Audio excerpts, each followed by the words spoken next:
If you want to make your presentations visually interesting, then you might want to insert diagrams. And in order to do that, you can go into Insert and then you can click on Diagram right here. So once you do that, you have various diagrams as options, as you can see. And then you can go around and choose the diagram you want. So let's say, for example, I want timeline. So I'm just going to go around and click on Timeline. And here there's different timeline options, as you can see. So I'm just going to go around and insert this one, and here you can see that there's a timeline with a bit of lorem ipsum text.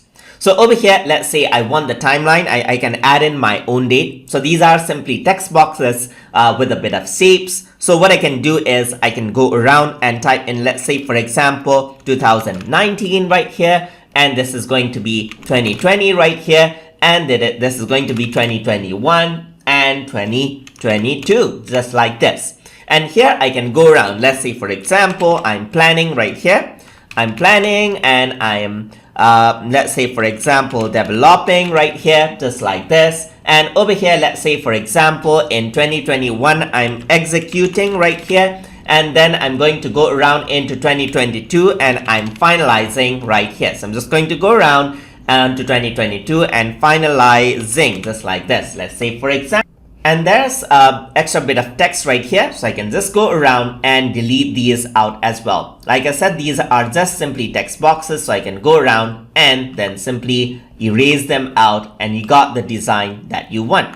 You can also go around and change the outlook. So let's say, for example, you can go around right here. You can change around. These are individual shapes, as you can see. So you can just move these around as well. So you can ungroup them out right here and then change out the color of the individual shape as well. So it's very, very flexible, as you can see.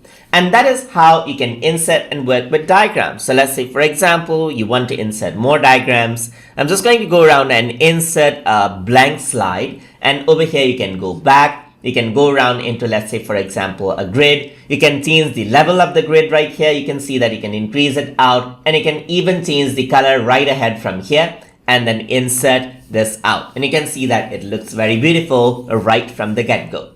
So that is how you can insert and work with diagrams inside of Google Slides. So hope you guys learned something as always. And as always, please like, comment, share, and subscribe.